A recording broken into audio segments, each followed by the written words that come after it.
రోజు ఓ చోటకు వెళ్తే తండ్రి ఏడుస్తా చెప్తున్నాడు, వాడు మత్తు పదార్థాలకు బానిసైపోయాడు, త్రాగుడుకు బానిసైపోయాడు అయ్యా. 10వ తరగతి నుంచి వాడు దారి తప్పాడన్న సంగతి నాకు తెలిసింది, నా భార్యకి తెలిసింది. రే నాన్న మన చర్చికి వెళ్ళేవాళ్ళం రా, మనం దేవుని నమ్ముకునే వాళ్ళం రా, అన్యులు బ్రతికినట్లుగా మనం బ్రతకూడదురా. నువ్వు వెళ్తున్న కాలేజీలో అన్యులు బ్రతికారంటే బ్రతికారు, వాళ్ళంటే బ్రతికారు రా. మనం వినేది దేవుని వాక్యం, మనం ఆరాధించి పవిత్ర దేవుడు, నువ్వు ఇలా చేయకూడదురా అని అంటే అన్నాడట, ఎవడు మమ్మీ నేను తాగుతాను అందే, అయినా మీ పెంపకంలో పెరిగి నేను ఎట్లా తాగుతా, మనం వెళ్ళే చర్చ్ ఏంటి, ఇంత క్రమంగా నన్ను పెంచారే, మీ పెంపకంలో నేను తాగుతానా అని అన్నాడట. ఆ మాట అంటంతో ఈ తల్లిదండ్రులు అమాయక చక్రవర్తులు కదా, మా అబ్బాయి బంగారు కొండ అనుకున్నారు. విచిత్రం, ఒకరోజు తాగుతూ ఉండగా పట్టబడ్డాడు.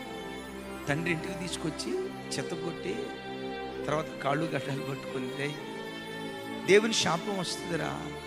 వాక్యం తెలియని వాడు తప్పు చేశాడంటే వేర్రా, ఎరిగి తప్పు చేస్తే శిక్షణ మూట కొట్టుకోవాల్సి వస్తుందిరా, వద్దురా. అప్పుడు అన్నాడట, డాడీ దేవుని మీద ఒట్టు నేను ఇక తాగను, దేవుని మీద ఒట్టు నేను తాగను, దేవుని మీద ఒట్టు నేను తాగనని అదే సాయంత్రం పోయి తాగి వచ్చాడట.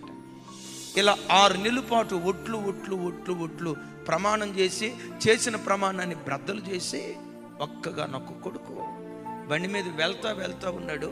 వాడు తనంతట తానే పడిపోయాడట.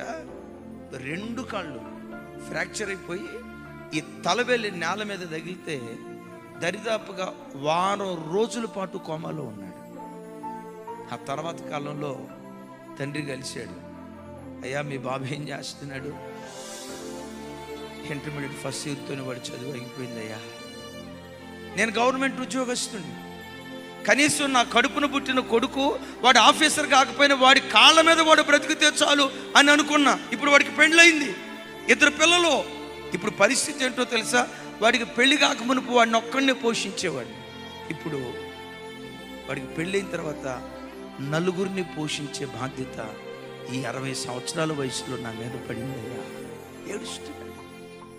ఎందుకు ఈ యవ్వన బిడ్డ బ్రతికేలా అయిపోయింది అంటే, ఇచ్చిన మాట యవ్వన బిడ్డలారా, తల్లిదండ్రులకు ఇచ్చిన మాట కానీ, దేవునికి ఇచ్చిన మాట కానీ, భర్తకి ఇచ్చిన మాట కానీ, భార్యకి ఇచ్చిన మాట కానీ, దేవుని సన్నిధిలో ఇలా బ్రతుకుతానని దేవునితో ఏ ప్రమాణం చేసావో ఆ ప్రమాణాన్ని గనక నువ్వు నెరవేరిస్తే నువ్వు తలపెట్టిన ప్రతి పని సంపూర్ణం చేసే కృప దేవుడు అనుగ్రహిస్తాడు.